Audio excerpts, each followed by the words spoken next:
কাঙালে কোনো দিন তরমুজ চিনে, কাঙ্গালে চিনে পান্তা ভাত আর শুটকির ভর্তা। এখন কাঙ্গালের সামনে আপনি যদি বিরিয়ানি এনে দেন, তাহলে কি সে বিরিয়ানির মর্ম বুঝবে? ঠিক তেমনই খারাপ বংশের মেয়ে কোনো দিনও ভালো শ্বশুরবাড়িতে সংসার করতে পারে না। খারাপ বংশের মেয়ের জন্য প্রয়োজন খারাপ শ্বশুরবাড়ি, যাতে করে কিলাইয়া গুতাইয়া ঠিক করতে পারে। আসসালামু আলাইকুম, আরও একটা নতুন ভিডিওতে আপনাদের স্বাগত। বাবার বাড়িতে বেড়ানো শেষে এখন আমি চলে এসেছি শ্বশুর বাড়িতে।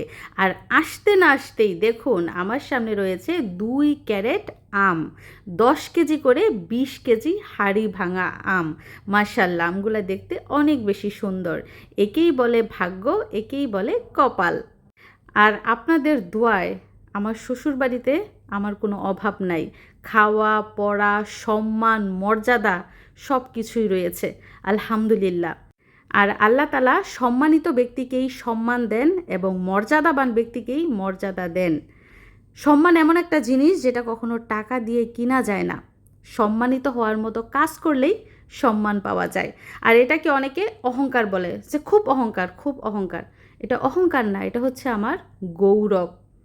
আরেকটা বিষয় হচ্ছে, আমরা কখনোই একা বড়লোক হতে চাই না, একা সুখীও হতে চাইনি। আমার আত্মীয় স্বজন বলেন কিংবা আমার হাজব্যান্ডের আত্মীয় স্বজন, আমরা সবাইকে নিয়েই সুখী হতে চাই এবং সেটাই করেছি। জীবনে অনেক মানুষের উপকার করেছি, আমাদের দ্বারা অনেক মানুষের ভাগ্য পরিবর্তন হয়েছে। আল্লাহ তাআলার অশেষ রহমতে সেই সম্মানটুকু এখনো পর্যন্ত আমাদের সাথে আছে। যারা সম্মান দিতে জানে না, তারা কিন্তু কখনো সম্মান পায়ও না। যাই হোক, অসহায় মা বাবাকে বাড়িতে একা রেখে আমি চলে এসেছি শ্বশুর বাড়িতে সংসার করতে। আমার সংসার আছে, বাচ্চা কাচ্চা আছে, স্বামী আছে, শাশুড়ি আছে, তাদের প্রতিও তো আমার দায়িত্ব আছে। আমার বোনকে বাড়ির কাছে বিয়ে দিয়েছি, তারও শাশুড়ি আছে, তারও সংসার আছে। তো সে মাঝে মধ্যেই বাড়িতে যায়, গিয়ে মা বাবাকে দেখাশোনা করে, আপদ বিপদ হলে দেখে, আবার তার শ্বশুর বাড়িতে ফিরে যায়। তো আমার মা বাবা তাদের একমাত্র ছেলেকে অল্প বয়সে বিয়ে করিয়েছে তাদের সঙ্গ দেওয়ার মতো মানুষ থাকার জন্য। কিন্তু দুর্ভাগ্য, সঙ্গ দেওয়া তো দূরের কথা, সেবা করারও মানুষ নাই, রান্না করে খাওয়ানোরও মানুষ নাই। কি অভাগা আমার মা বাবা, কি কপাল! এজন্য একটা ছেলে না, 2-3টা ছেলে থাকলে ভালো। একটাই না করলে আরেকটাই করবে। আর বোনদেরও তখন টান থাকে, এক ভাইয়ে না করলে আরেক ভাইয়ে করে। একটা ভাই মানে মনে করেন দুর্ভাগ্য, বোনদেরও দুর্ভাগ্য, মা বাবারও দুর্ভাগ্য। যাই হোক, এই পর্যন্ত আমার পরিবার সম্পর্কে আপনাদের কাছে অনেক কিছু শেয়ার করেছি, অনেক কিছু বলেছি, কারণ এটা থেকে যাতে আপনারা শিক্ষা নিতে পারেন। আপনাদেরও হয়তো বা পরিবারে এমন অনেক সদস্য আছে, নতুন বিয়ে করাবেন কিংবা বিয়ে করানোর চিন্তা ভাবনা করছেন। আপনারা অবশ্যই আগে মেয়ের পরিবার দেখবেন, বংশ দেখবেন, তারপরে বিয়ে করাবেন। আমাদের মতো ভুল করেন না। এজন্যই মূলত আমার পারিবারিক বিষয়গুলো আপনাদের সাথে শেয়ার করছি। আর একজন মানুষ যখন একবার, দুইবার, তিনবার একটা ভুল করে, তখন সেটাকে ভুল বলে। যখন বারবার বারবার ভুল করতে থাকে, বারবার একই কাজ করতে থাকে, তখন সেটাকে ভুল বলা যায় না। ওইটা হয়ে যায় তখন অপরাধ। আর অপরাধটাই কিন্তু মানুষের সামনে তুলে ধরতে হয়, যাতে করে এই অপরাধের শিকার, এই অপরাধের ভুক্তভোগী অন্য কেউ না হয়। আমাদের সমাজে এমন অনেক বউ দেখবেন, যারা জামাইকে উস্কানি দিয়া, জামাইকে উলাইয়া দিয়া নিজে চুপ করে বসে থাকে, ফেরেস্তা সাজে। ওই দিক দিয়ে জামাই উৎপাত করে, বউ সুন্দর করে ঘরে বসে থাকে। মানুষ ভাববো যে বউ তো নিষ্পাপ, বউ তো কিছুই জানে না, কিছুই করে নাই, কিন্তু মূল কলকবজা তো বউই নাড়াইতেছে, জামাইকে দিয়া বলাইতেছে বউয়ে, আর বউয়ে চুপচাপ বসে রয়েছে। এসব বউকে বলে মিনমিনা শয়তান, যারা সামনে এসে কথা বলতে পারে না, পিছনে থেকে জামাইকে দিয়া কলকবজা নড়ায়। এগুলাই হচ্ছে বড় ক্রিমিনাল। যাই হোক, অনেকক্ষণ ধরে আম নিয়ে ছেলে মেয়ের সাথে দুষ্টামি করছিলাম। ছেলেকে জিজ্ঞেস করছিলাম, বলো তো বাবা, আমগুলার নাম কেন হাড়ি ভাঙা হয়েছে? আমগুলার নাম তো কলস ভাঙাও হতে পারতো, পাতিলা ভাঙাও হতে পারতো, হাড়ি ভাঙা কেন? মিশারি বলতাছে আমগুলা নাকি খুব মজবুত, এটা দিয়ে নাকি হাড়ি ভাঙা যাবে, এজন্য নাম রাখা হয়েছে হাড়ি ভাঙা। তো আপনারাই বলেন তো, আমের নাম কেন হাড়ি ভাঙা? আর এই পাশ দিয়ে আমার মেয়ে তো খুব খুশি আমগুলো দেখে, সে নিজের হাতে ক্যারেট থেকে আমগুলো বের করে বলে রেখেছে। চলেন আমরা কাটি, বিসমিল্লাহ বলে। বিসমিল্লাহির রহমানির রহিম। কে খাবে আগে, মিশারি না মিশরাত? তোমার যেহেতু ফেভারিট হয় সেহেতু তুমি আগে। মাশাআল্লাহ, আমার ছেলের কি বুদ্ধি দেখছেন নি? আমাকে বলছে খাওয়ার জন্য। এই যে কালার দেখাও, কালার একদম ক্ষীর। মাশাআল্লাহ, আমার আর কিচ্ছু লাগবে না, আমার মেয়ে খাইতেছে। নাও বাবা, এটা তুমি খাও। দেখো দাও।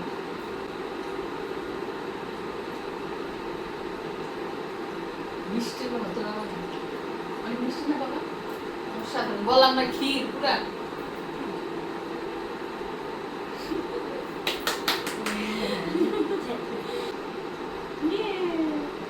মিশারির বাবা যদি শুনে যে মেয়ে আম খাইছে, মানে ওনার সার্থক। অর্ডার দিয়ে যা আম আছে সার্থক। আরেকটা কি কাটবো? ছেলের মেয়ে ওইটা নিচে, আমি একটা কেটে খাই। লাল আছে আরো, দেখেন আমগুলা মনে হয় শেষা গেছে। এটা দেখি ভালো নিয়ে কি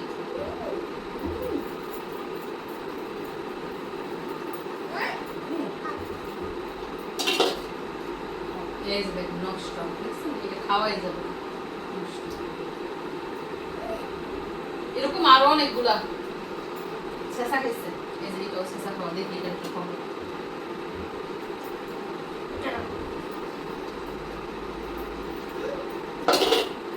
যাই হোক, আমগুলো আমাদের হাতে এসে পৌঁছেছে, পেয়েছি এবং খাচ্ছিও। মিশারি, এতগুলো আম তুমি একা খেতে পারবা? তোমার নানুকে দিবা না কিছু? মিশারির নানুকে কিছু দিব, মিশারির দাদু খাবে, মিশারির চাচি খাবে, চাচাতো ভাইরা খাবে, মানে সবাই মিলেই আর কি আমগুলো খাবে। আর এগুলা হচ্ছে পছন্দশীল জিনিস, তাড়াতাড়ি খেয়ে শেষ করতে হবে।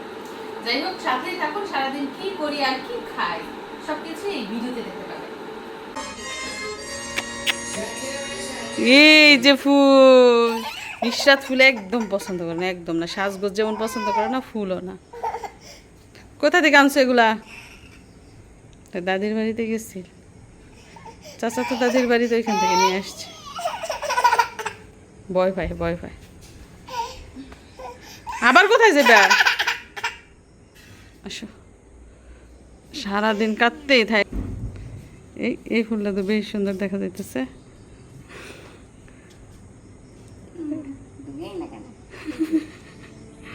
এটাই মানাইছে তোমার পোশাকের সাথে, এই ফুলটাই ভালো মানাইছে,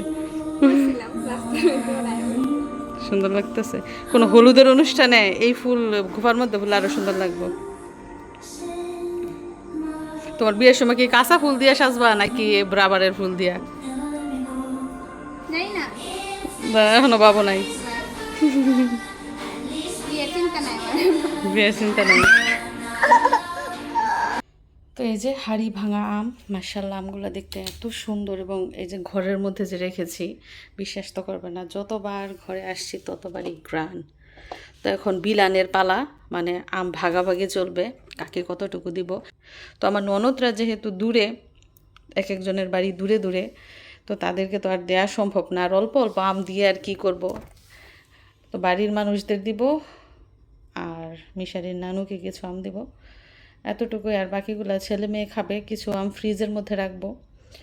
20 কেজি আম, 20 কেজির মধ্যে মনে করেন 2-3 কেজি পচা গেছে, মানে 16-17 কেজির মতো হইব ওইখানে।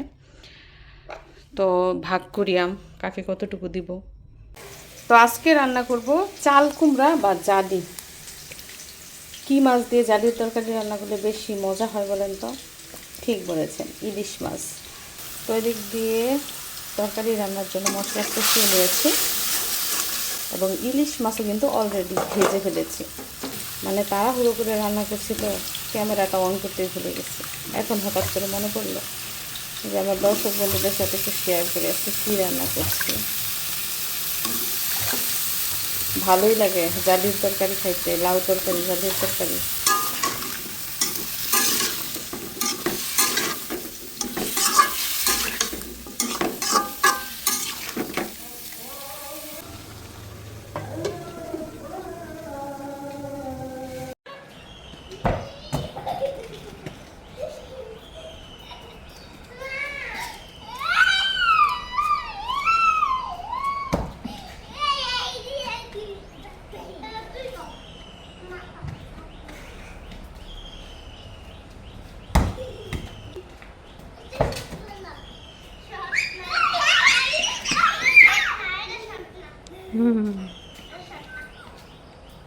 আমার মেয়েটা মানে খেলতে খুব পছন্দ করে,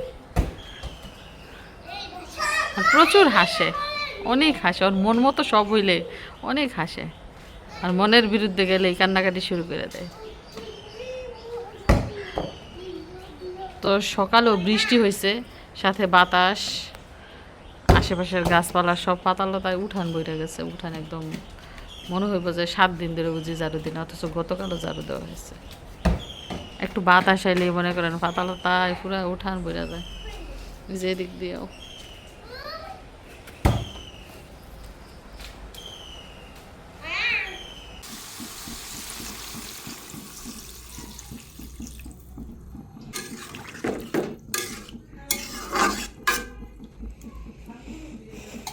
অনেকে দেখা যায় ঝোল দেওয়ার সাথে সাথে মাছ দিয়ে দেয়, আবার অনেকে ঝোলে বলক আসলে মাছ দেয়, তবে আমি ঝোল দেওয়ার সাথে সাথেই মাছটা দিয়ে দিই। তো মাছের পিস এবং তেল সব দিয়ে দিচ্ছে, এগুলো মাছ থেকেই তেল উঠেছে। মাছের তেল তরকারিতে দিলে কি হয়, গ্রান সুন্দর হয়, গ্রান। মাছ খাওয়াইয়া লোক নাই, কেউ মাছ খায় না। আমার ছেলেটা তো মাছ ধরবেই না, ওর জন্য মুরগি রান্না করে রাখি, মুরগির মাংস খাই। মাছ খাইলে একটু আমিই খাই, আর আমি তো খাওয়ার মধ্যে শুধু ইলিশ মাছ আর গুঁড়া মাছ খাই, অন্য কোনো মাছ খাই না। এই জন্য আপনারা দেখেন না যে অন্য মাছ দিয়ে তরকারি রান্না করি। ঘরে শুধু আম না, ঘরে রয়েছে লটকন ফল। তো গ্রীষ্মকালে সবচেয়ে বেশি ফল পাওয়া যায়, আর বসন্তকালে সবচেয়ে বেশি ফুল। তো এবার সৌদি আরব থেকে এসে এমন কোনো ফল বাদ নাই যে খাই নাই। তরমুজ থেকে শুরু করে আম, জাম, কাঁঠাল, লিচু, কলা সব খাইছি। আষাঢ়ি খাইলাম, লটকনও খাচ্ছি। আলহামদুলিল্লাহ সবকিছুর জন্য।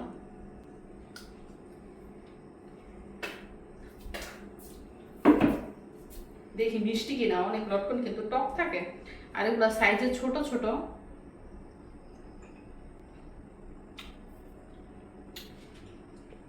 মিষ্টি লটকন ফল মানুষ কোন স্বাদে খায়, এটার মধ্যে মাংস আছে না কি আছে, শুধু বিছিয়ে ভরা। আর এইগুলা কিন্তু কিনে আনা হয় নাই, লটকন ফল কিনে আনা হয় নাই। কোথা থেকে আনা হয়েছে জানেন? আমার চাচির শাশুড়িদের গাছ থেকে, তাদের নিজেদের গাছের লটকন।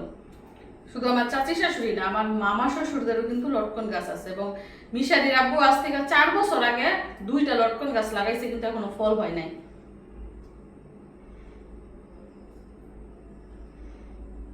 আমাদের গ্রামের ভাষায় এইটাকে নাম বলে লটকর ফল, লটকর।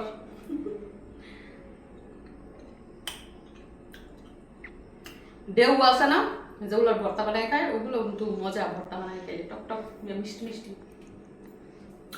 এদিক দিয়ে হঠাৎ করেই কারেন্ট চলে গেল, আর মেশিনের মধ্যে দিয়েছিলাম আমার শাশুড়ি মা যেই রুমে থাকে ওই রুমের বিছানার চাদর, বালিশের কভার, কোন বালিশের কভার, কম্বল সব দিয়েছিলাম। তো এটা হচ্ছে লাস্ট ধোয়া, দেখেন পরিষ্কার পানি। এই ধোয়া হয়ে গেলে তারপর ড্রাই ওয়াশ হতো, তারপরে নিয়ে রোদের মধ্যে দিতাম। তো এখন রোদের মধ্যে দিলে আজকে দিনে দিনে শুকায় যেত। এখন যেহেতু কারেন্ট চলে গেছে, কখন কারেন্ট আসে সেটাও জানি না। তো এটা নিয়ে একটু দুশ্চিন্তায় আছি যে কখন কম্বল শুকাবো, যেহেতু কম্বল ভারী। আগে ভাগে রোদে না দিলে কিন্তু শুকানো যায় না। তো অপেক্ষা করছি কারেন্টের জন্য। তো অবশেষে চাল কুমড়ার তরকারি রান্না হলো। চলুন দেখি রান্না কেমন হলো। এই যে দেখুন, অনেক সুন্দর গ্রান বের হয়েছে, বিশেষ করে মাছের গ্রান। যাই হোক, চাল কুমড়ার তরকারি এমনি তো অনেক মজা। আজকে আরও কিন্তু 2-3 রকমের তরকারি রান্না করেছি, ভাজি ভুজি, ভর্তা বাটি। আজকে শুধু এই তরকারিটাই আপনাদের সাথে শেয়ার করলাম। এদিক দিয়ে একটা সিনারি দেখেন, পুরা দুনিয়া অন্ধকার হয়ে গেছে। ওই যে আমাদের সিসি ক্যামেরার লাইটও জ্বলে উঠেছে। মাত্র আসরের আজান দিয়েছে, কেউ বিশ্বাস করবে? মাত্র আসরের আজান দিয়েছে, অথচ মনে হইব যে সন্ধ্যা হয়ে গেছে, মাগরিবের আজান বুঝি দিয়ে ফেলছে। হঠাৎ করে দুনিয়া অন্ধকার। আমি বাইরে বের হয়েছি, দেখি দুনিয়া অন্ধকার। আমি বলি আল্লাহ, একটু আগে আজান দিল, এটা কি মাগরিবের আজান দিল নাকি আসরের আজান দিল? পরে ঘড়ি ধরে দেখি আসরের আজান। আল্লাহ, এই তো অবস্থা। তো জানালাগুলা বন্ধ করে দিলাম, রান্নাঘরের জানালা। আর ওই যে কবুতরের টোন, কবুতর নাই, পালছিলাম 2 বছর আগে, কবুতরে বাগডেসাই খেয়ে ফেলছে। এই যে দেখেন সিসি ক্যামেরার লাইট টাইট সব জ্বলে গেছে। সিসি ক্যামেরায় ভাবতেছে রাত হয়ে গেছে, আমার মতো ভাবতেছে। মাত্র আসরের আজান দিছে।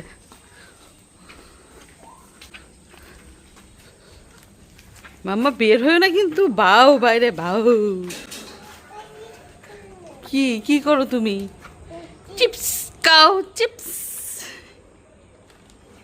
চলো ঘরে যাও, বৃষ্টি আসবে। বাও বাও, দৌড় দাও, দৌড় দাও, বাও। ও মিশারি দৌড় দিছে। কেন দৌড় দিছ বলো?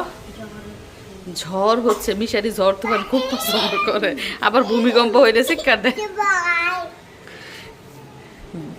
বোনটা বাইকে বুঝাইতে চাইতেছে কি? সব বুঝে ফেলছে সে। অন্ধকার হয়ে গেছে, তুফান চালাইতেছে, বাতাস এমন শব্দ করতেছে বাতাসে, আমরা দৌড়ায় বাইরে বেরোইছি। এখন একটু কমই বাতাস, এতক্ষণ অনেক বাতাস ছিল।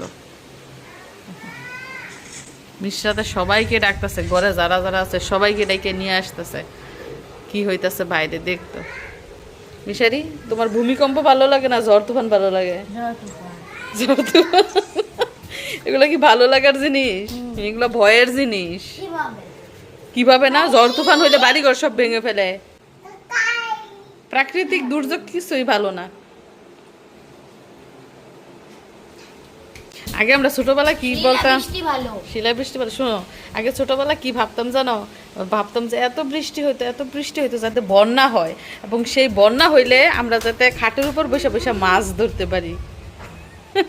এগুলো আগে ভাবতাম, পরে আছে বড় হয়েছি, পরে বুঝছি যে বন্যা হওয়া ভালো না। যাই হোক, অন্ধকারের মধ্যে দাঁড়াই রয়েছি, মিশারি আর মিশরাত খুব উপভোগ করতেছে এই দৃশ্য। এদিক দিয়ে চা পার্টি চলছে, আমি মাত্র বৃষ্টিতে ভিজে আসলাম, আর এদিক দিয়ে চা পার্টি। চৈতি চা বানাইছে, সে তো আবার চা বানানো এক্সপার্ট। তো বিস্কিট দিলাম বের করে, চা আর বিস্কিট খাইতেছে।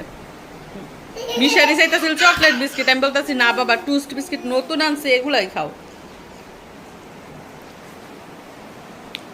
খালি কি চাই বানাইতে পারেন, আর কিছু বানাইতে পারেন না কি?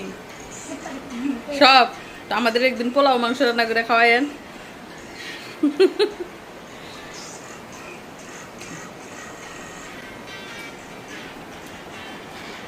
এই যে আমাদের বুড়ি কি খায়, তুমি কি খাও? কিচ্ছু খাও না, তোমাকে কেউ কিচ্ছু দেয় না, সবাই স্বার্থপর। ভাইয়ের সাথে খাতির দিতেছে, ভাই কি কুকিলের মতো ডাকে গো, বাইরে ঘুম থেকে উঠে বাইরে ডাকবো, ঘুমো থেকেও বাইরে ডাকবো। সৈতির কি বাইরের কথা মনে পড়ে না? হৃদয়ের কথা মনে পড়ে না? একটুও মনে পড়ে না? তোমার মারতো, এর জন্য তোমার আরো ভালো হয়েছে গেছে গা দেখা না? তোমার সাথে ফোনে কথা হয়? রাগ করছো তোমার ভাইয়ের সাথে? তোমার ভাই মোবাইল দেয় নাই দেখা? ফ্যান ছাড়তে হবে বৃষ্টির মধ্যে? কারেন্ট গেছে, এর জন্য টিভি বন্ধ। মানা করছি যে আইপিএস দিয়ে টিভি দেখার দরকার নাই, কারণ কখন না কখন কারেন্ট আসে সেটার হিসাব নাই। যেহেতু বৃষ্টি বাদলের দিন, কারেন্ট কিন্তু নাও আসতে পারে সারা রাত, এজন্য আইপিএস দিয়ে মানা করছি যে টিভি দেখো না, আইপিএস দিয়ে। তো আজকে একটা তো আম দেখে এবং আমাদের সারাদিনের কার্যকলাপ দেখে নিশ্চয়ই আপনারা অনেক বেশি খুশি হয়েছেন। আজকের মতো বিদায় নিচ্ছি। আমার সন্তানদের জন্য দোয়া করবেন এবং আপনাদের জন্য রইল অনেক অনেক দোয়া। সবাই ভালো থাকবেন। আল্লাহ হাফেজ।